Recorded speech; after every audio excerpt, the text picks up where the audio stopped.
Shalom, friends. Here we are again on Tuesday afternoons, and I want to sort of dive a little deeper into. We're in the fourth week of the Omer, and this afternoon at noon time, we were talking about the fourth chapter of Pirkei Avot, and I want to dive into one that has remained with me during the day today, and spend just a few more minutes on this sort of teaching. It's a teaching of Rabbi Yanai, who some have speculated was actually trying to teach teachers. He was trying to be an education professor, and his instruction goes like this. Rabbi Yanai Omer, Rabbi Yanai said, Ein biyadenu lo mishavat ha-rashaim ve'af lo misurei hatzadikim. It's not in our hands to explain why the wicked may have serenity, or even why the righteous may have some afflictions. So what's he saying here? He is warning his teachers not to try and interpret the events of the world with regards to why good people suffer and bad people succeed.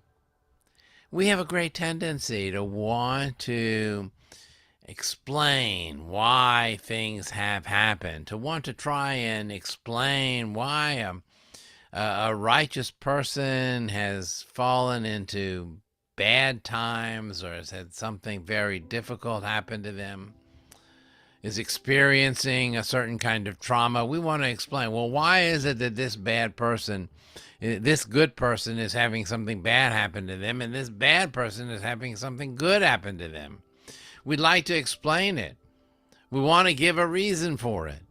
It makes me think of the times that we have heard people want to explain a natural disaster, or a hurricane or other earthquake, and say, oh, those people, they suffered because they were sinning, or they were doing something bad.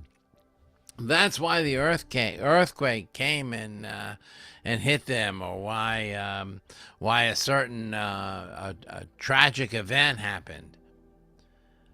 It's not our job.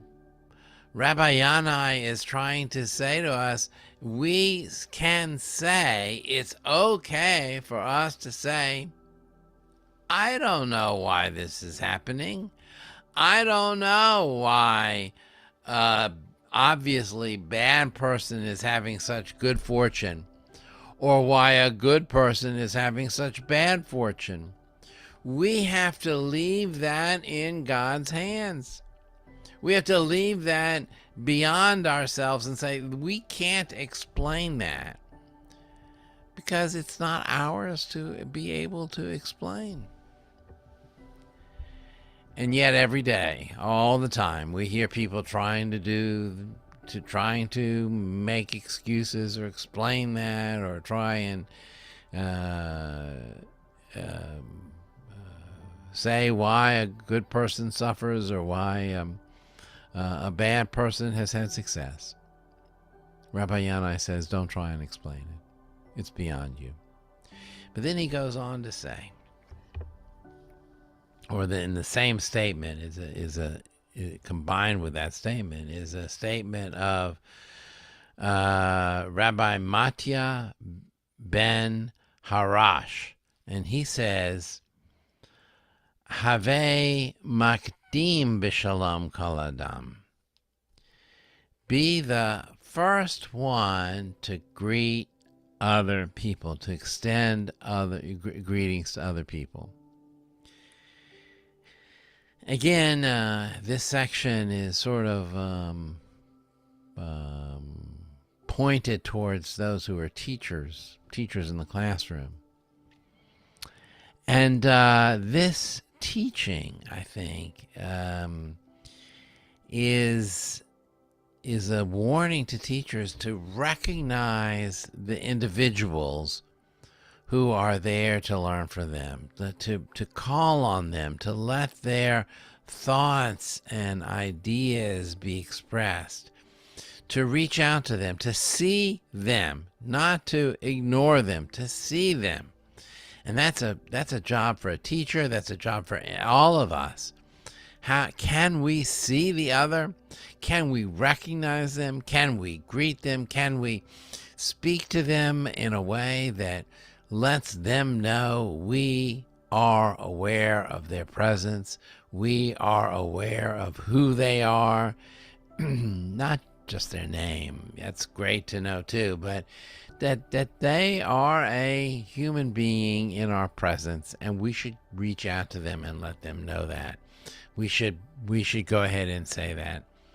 And his statement, by the way, ends with this very cryptic verse, be a tail unto lions and not a head unto foxes. And was some very wonderful creative answers in class today as we spoke about that. And you may have your own creative answer for what it means to be a tail unto lions and not a head unto foxes. But one interpretation is that, for the teacher at least, is that don't be so sure of yourself that you're not willing to step back and let your student, the lion, lead. Let your student be the leader. Let your student say what they want to say and express the thought and acknowledge if their thought is a good one. Acknowledge that. It's okay to follow along. You don't have to be the wisest person in the room. You don't have to be the smartest person in the room. And look, we all know people who regularly want to be the smartest, most intelligent person in that entire room or in that conversation. But here, Rabbi Harash is teaching us it's okay. It's okay to stand back and be the tail and let the great idea of your student be expressed. And you don't have to be the head of a fox, the slyest, the most clever, the most the most creative in the room. You can let others shine as well. And that a teacher, a true teacher, knows that when their students shine, then they themselves shine. Then they themselves are honored. And we had a whole section just this morning also talking in chapter 4 about who is really honored. It's not maybe who you think is honored, but it's when you honor someone else. That's when you bring honor on yourself, when you honor someone else. So I think honoring someone else is still part of this little cryptic comment. Much to learn in these chapters, much to learn in these little bits of wisdom. Join me now as we close with the mourner's kaddish.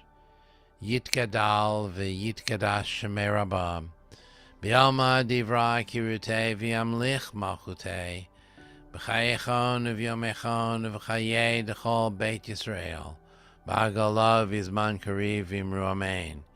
Yehei shmei Rabbah mevarach le'olam le'amei amaya, yitbarach v'yishtabach v'yitpoar v'yitramam v'yitnaseh, v'yidadar v'yidaleh v'yidalal shemei d'kudisha barichu, li'ela min kol berchata v'shirata, tushbechata v'nechamata damiran b'alma v'imru amen. Yehei shlomo Rabbah min shemaya, v'chayim olenu v'al kol Yisrael v'imru amen. Oseh shalom b'imramav, hu yaseh shalom, olenu v'al kol Yisrael v'imru amen. Have a good week, friends. Thank you for being with me.